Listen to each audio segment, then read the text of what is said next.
오는 25일 열리는 더불어민주당 전당대회를 앞두고 당대표 출마를 선언한 김진표 의원이 22일 목포 등 서남권을 방문하여 호남이 살려면 경제가 살아야 한다며 호남 경제 살리기의 해결사를 자청했습니다. 김종식 목포시장, 김유한 목포시의회 의장 등 서남권 시도 의원들과 지지자들 100여 명이 참석한 이날 행사에서 김진표 후보는 진정한 정권 교체를 이루려면 내후년 총선에서 승리해야 하고 경제 전문가인 자신이 당대표가 되어 청와대와 소통해야 한다고 강조했습니다. 김 후보는 문재인 정부의 성공을 위해서는 경제가 살아나야 하고 경제관료 출신인 김진표가 다른 후보들보다 비교 우위에 있는 이유다고 설명했습니다. 김 후보의 목포권에 대한 관심을 먼저 들어보겠습니다. 우리 목포 시민 여러분, 또 호남 지역의 우리 당원 동지 여러분, 이제 4월 뒤면은 우리 더불어민주당의 전당대회 투표일이 다가옵니다. 그동안 많은 언론 홍보를 통해서 보셨겠지만 우리 당이 1년 8개월 뒤 치러질 총선에서 승리하려면 지금 어려운 경제를 살려야 되고, 특히 경제가 아주 어려운 호남 경제를 살리는 일이 시급합니다. 제가 당대표가 되면 호남 균형발전 특별위원회를 당대표가 직접 책임을 맡고 호남의 주요 경제개발 사업 프로젝트 이미 발표되고 정해진 것들을 신속하게 추진할 수 있는 책임의원 제도를 도입해서 번역별로 핵심 사업들이 일어나도록 하겠습니다. 예를 들어서 목포 지역 같은 곳에서는 우리 김종식 시장님이 지방선거 공약이기도 했었던 이 서남 해안권을 하나의 경제 특별 지역으로 만들어서 공동 개발을 해서 서남 해안 지역의 수산업과 또 해양 에너지 벨트 사업을 추진하는 일이 중요한 프로젝트가 되리라고 생각하고, 또 전라남도에만 없는 의과대학을 신설하는 문제도 당에서 적극적으로 검토하고 추진할 생각입니다. 이날 김 후보는 한국 경제에 대한 진단과 함께 금융개혁으로 대기업보다는 중소기업 벤처를 지원하여 경제를 살리겠다는 정책들을 상세하게 설명했습니다. 또한 김대중 정부 당시 경제를 살렸던 경험들을 회상하는 등 경제통으로서 상세하게 정책 방향을 제시했습니다. 제가 당대표 출마를 결심한 것은 경제 때문입니다. 문재인 정부가 다른 거는 다 문제가 없고 잘 가고 있는데, 대통령께서 왜 지방선거 앞서는 다음날 눈꼬리 손을 할 정도로 두려움을 느낀다고 얘기했습니다. 이거는 경제가 지금 어려워요. 근데 이 경제가 어려운 게 어제 오늘 잘못해서 어려워진 게 아니고 뿌리가 깊어요. 25년 동안이나 장기 저성장의 늪에서 헤어나지 못하고 있는 게 우리 경제니까, 이거를 앞으로 1년 8개월이라는 짧은 기간 동안에 어떻게 경제를 살리는 희망의 쌀을 만들어서 그걸 국민들에게 희망을 주고 그런 체감 효과를 주고 선물을 칠 수 있느냐, 이게 굉장히 가장 답답한 거죠. 그래서 등골이 서늘하다는 두려움을 느끼신 것이, 아마도 제가 저도 똑같은 두려움을 느낀 것이, 경제가 보통 어려운 게 아니죠. 1년 8개월에 극복시킬 수 있었으면 벌써 했겠죠. 그런데 만약에 안 못하면 2년 이제 지금 1년 8개월 뒤에 치러지는 총선은 문재인 정부 임기 딱 한 번 남았는데 치러지는 중간평가 선거. 그러면 여기서 우리가 만약에 국민으로부터 신뢰를 얻고 과반수 의석을 사지 못하면 의회별로 교체에 실패하는 거예요. 그러면 정권 교체에 실패하는 거예요.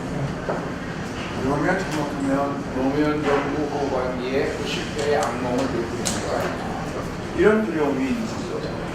저도 그것 때문에 고민을 하다가 당내에 경제 전문가가 몇 명 안 됩니다.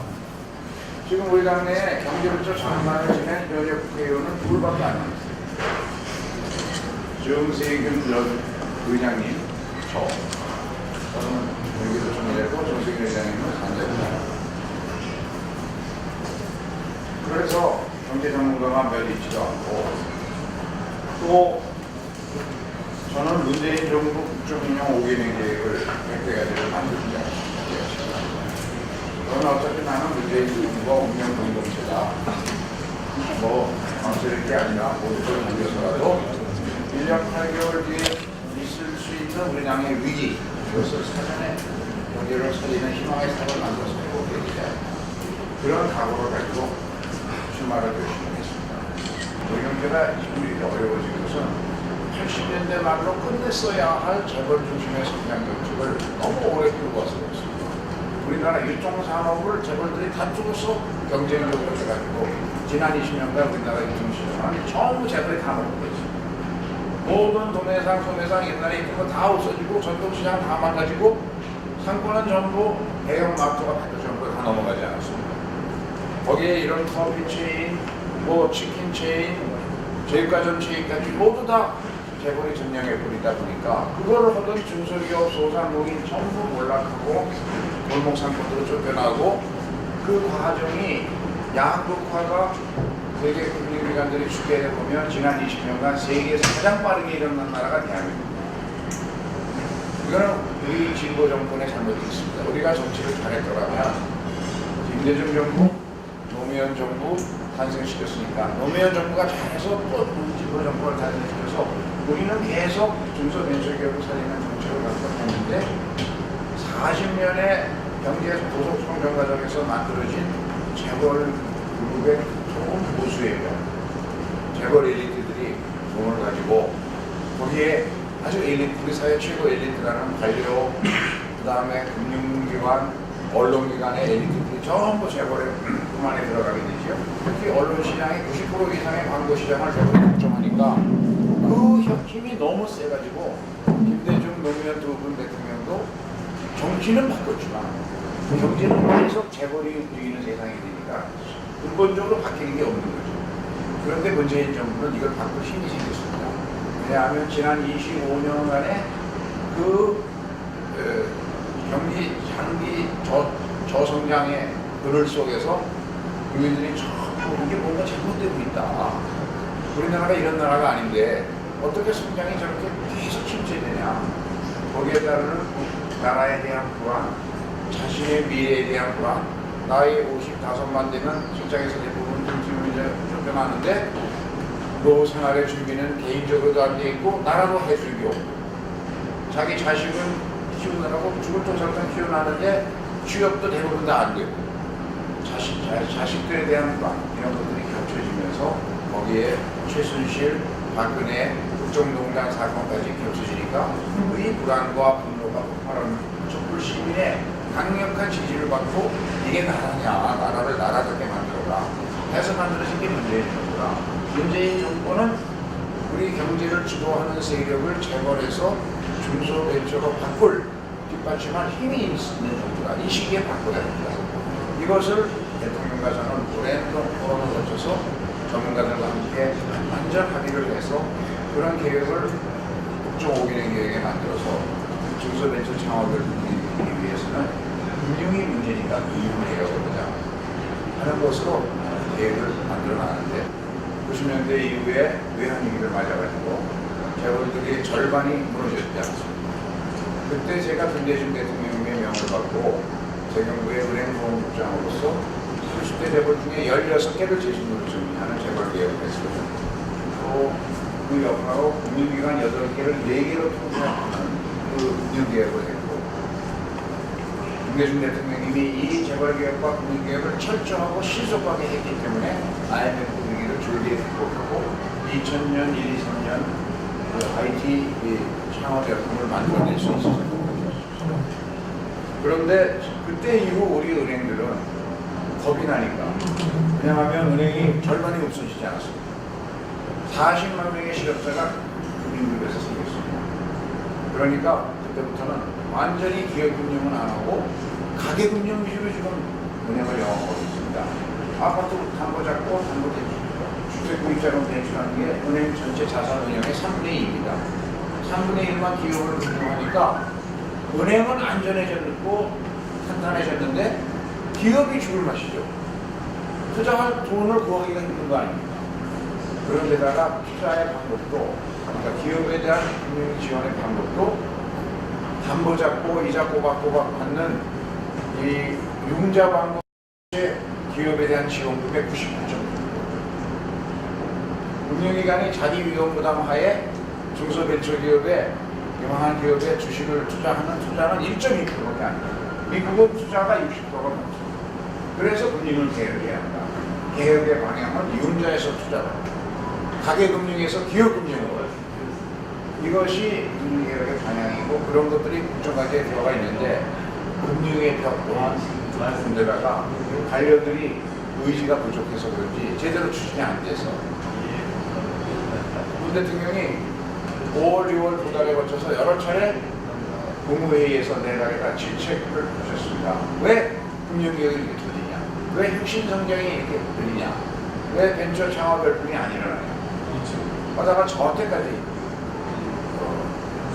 총리도 5개년 계획 만들 때 그렇게 하고 지금 왜 안 되는지 좀 진단을 해서 전략 보고서를 만들어 나가고 있어요. 6월 말에 제가 보고서를 만들어 올려고 그때부터 좀 달라지고 있습니다.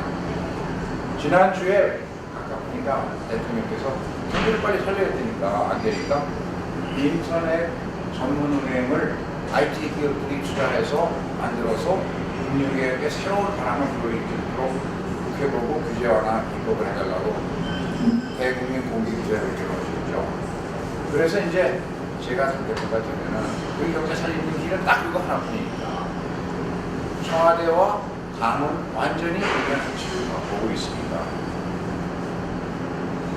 그러면 조국적인 정부 관료들을 설득하고 금융권을 설득해서 금융개혁을 통해서 이제 중소벤처기업의 시장 메커니즘에 따라 수익을 쫓아서 중소벤처기업을 앞다투어 서로 경쟁적으로 투자하도록 만들어주는 그런 드라이브를 당과 청와대가 함께 힘을 합해서 따르면 당정청이 합의해서 돌리면 새로운 여건을 만들 수가 있다. 그러면 내년 초에는 이제 2000년대 못지않은 벤처 창업 열풍을 불러일으키면 후반부쯤 되면 성공 신화들이 나타날 거다. 기업 가치가 2000년대에도 불과 6개월 1년 지나면 기업 가치가 1000배가 높아졌네, 100배가 높아졌네 하는 기업들이 생겼거든요. 그거를 많이 20개, 30개, 40개 만들어내고 그래야 국민들이 희망을 느끼고 그런 속에서 2020년 4월에 총선을 치러야 우리가 전국적으로 총선에 이길 수 있는 경제 살리기, 경제에 유능한 문재인 정부, 민주당 이렇게 평가를 받을 수 있다 하는 것이 제가 당대표에 출마하는 구체적인 이유입니다. 또 하나 다음에 당대표가 되면 선거에 이기게 만들려면 한 가지로 호남 경제를 살려야 됩니다. 그리고 호남의 민심을 얻으면 수도권 출향 호남인들이 역할을 하시기 때문에 수도권에서도 의석수가 늘어나기 때문에 우리가 목표로 하는 160, 170, 180을 확보할 수가 있거든요. 그런데 지금 호남에서 민심을 얻는 방법은 뭐냐? 경제 살리는 것밖에 없고. 그래서 제가 오늘도 광주 기자실에, 어제는 전북도의 기자실에 가서 이 호남의 경제를 살리는 정책을 설명하고 그것이 언론에 보도가 됐습니다. 그 방법은 뭘까?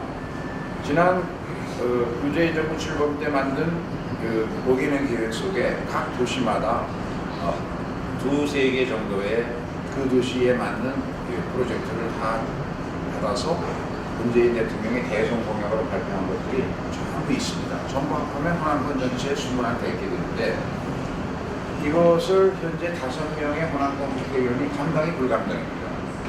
5명 중에 3분은 초선으로 지금 들어오신 분들이거든요. 그래서 호남 균형발전 특별위원회를 만들어서 언역별 프로젝트별 책임위원제들을 도입해서 우리 당의 핵심적으로 각 상임위원회, 필요한 상임위원회의 그 예결위원회의 핵심 위원들을 거기에 책임위원제를 도입하고 그 위원회는 내가 직접 통화하는 거예요. 그런 생각으로 있고 아까 오면서 제가 목포 지역은 여러 가지를 보니까 우리 시장님께서 내신 공약의 방향이 맞는 것 같아요.